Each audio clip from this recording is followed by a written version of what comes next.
So I speak today from the oppressed, economically disempowered, environmentally devastated, and politically marginalized Ogoni land in the Niger Delta, Nigeria. A region globally recognized for oil wealth, but the headquarters of poverty. It is locally defined by dispossession, ecological destruction, and the slow violence that the extractive development has caused. For indigenous communities in the Niger Delta like the Ogonis, land is not just a commodity. It is our identity. Land is our spirituality. It is our history. It is our very survival. So when we speak about agrarian reform, we are not speaking about policy adjustments or productivity metrics. We are speaking about life itself. Agrarian reform on poisoned soil. For over 6 decades, oil extraction has taken precedence over farming and fishing in our communities and our region, because the government of Nigeria and the corporations, they don't care whether you stay alive or you die. All they know is to take what God has put on your land. So you can be in the house and you see a truckload of soldiers that just come, the military will just come and take over your territory that we have oil well here. Sometimes the crops you planted are ripe for harvest, but they will just come and take it anyway. They don't care how you feel. Sometimes newly cultivated crops, they don't care. So they have caused us so much harm. You are aware of the execution of cancer who are other Ogonis. That happened because we have oil. The multinational corporations, including Shell, have operated mindlessly across indigenous territories here. The result has been oil spills, gas flaring, contaminated water system because they pour their waste into our creeks, and also soot emitted from flaring gas. They destroy our farmlands, deteriorating health issues, high mortality rate, etc. In 2011, the United Nations Environment Program, UNEP, confirmed via their report on Ogoni that there was severe environmental contamination in Ogoni land, that the water we drink in Ogoni land was 1,000 times worse than levels recommended by World Health Organization. That there is benzene, a cancer-causing carcinogen, in the water we drink in Ogoni. Those were things that come from the report and so many other things. But today, many communities continue to farm on polluted soil and fish in contaminated rivers because there is no alternative. So I want to say clearly that you cannot reform agriculture on poisoned land and until indigenous communities such as the Ogonis and the Niger Delta, until we are free. Every other indigenous community all over the world, we are not free. So if ICAD plus 20 is serious, it must confront extractive destruction in our local communities as a central agrarian issue, not a side discussion. What indigenous people must push at ICAD 21, secure collective land tenure. Agrarian reform must recognize customary and communal land systems. Our land governance structures predate colonial states. Before the colonial masters came, we were here. The land belonged to us. We were here. It is us. They are not informal. They are legitimate. Our land are generational. They are indigenous. The principles in the United Nations Declaration on the Rights of Indigenous People affirm our right to land, territories, and free, informed consent.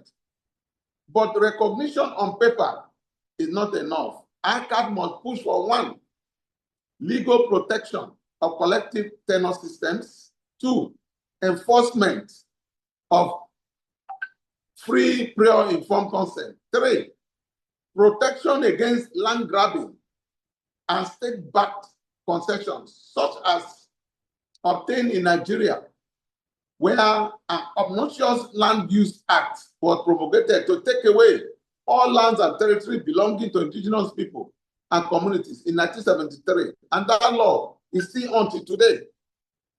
Customary tenure is not backward. It is sustainable governance. Two, corporate accountability must be central. Agrarian reform cannot ignore corporate power. In the Niger Delta, land dispossession is not accidental. It is structured through oil concessions and state corporate alliances. Globally, we are seeing similar patterns all over the world. Agro-business expansion displacing small farmers, carbon offset schemes, enclosing indigenous forests and lands, nature-based solutions used to justify new forms of land control. ACA 20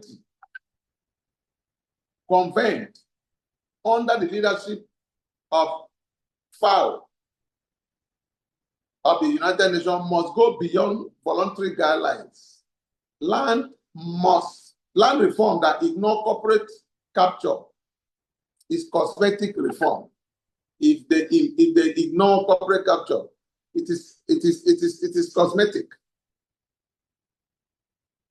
We need binding accountability mechanisms, not mere declarations without enforcement, such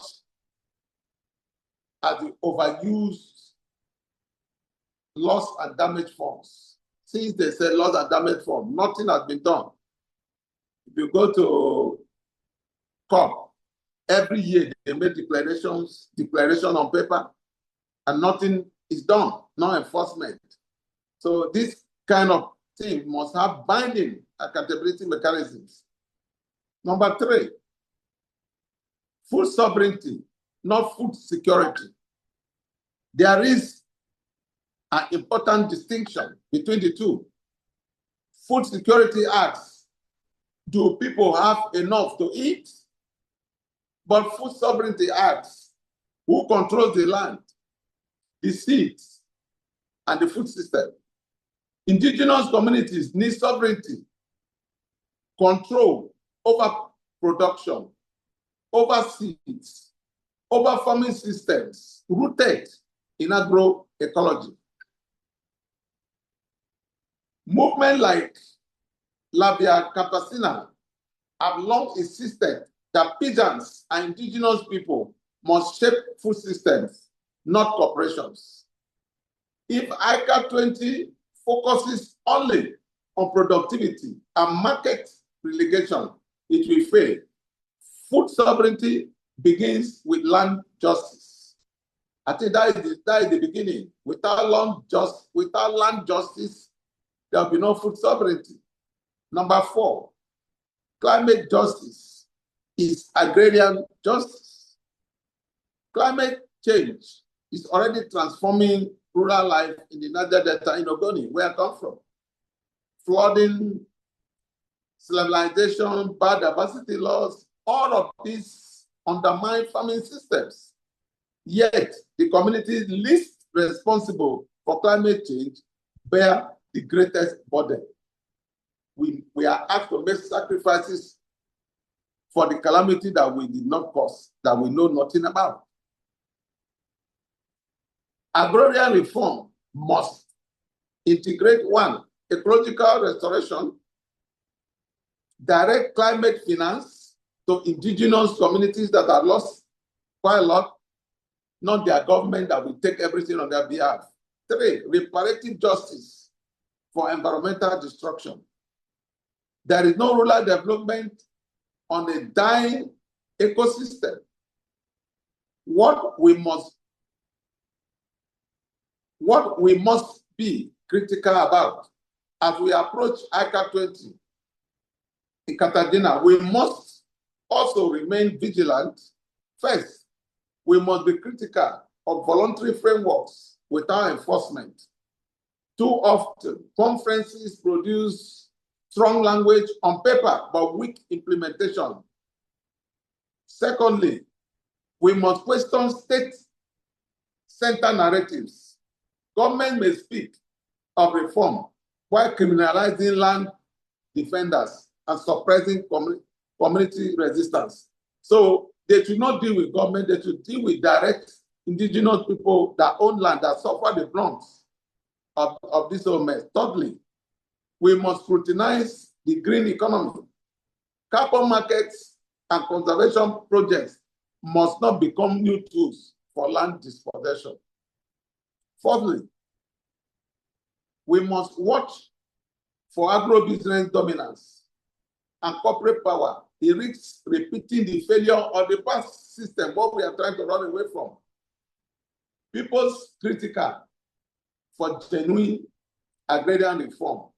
From the perspective of indigenous communities in the Niger Delta, Ogoni here, genuine agrarian reform must, one, restore land to communities, indigenous people that own their land, recognize collective land tenure, enforce free, pure, and informed consent, hold corporations accountable, protect land and environmental defenders, restore ecosystem, guarantee food sovereignty. Anything less is incomplete. Closing, ICA 20 stands at a crossroad. It can choose to refine policies while leaving structures of dispossession intact, or it can confront the deeper systems, extractive capitalism, corporate capture, and state violence that undermine genuine agrarian reform. For indigenous peoples like the Ogoni, this is not a technical debate. It is about our survival. It is about our future. It is about our dignity. It is about our destiny. It is about justice. Without land justice, there will be no food justice. Without ecological restoration, there will be no rural development. Thank you very much.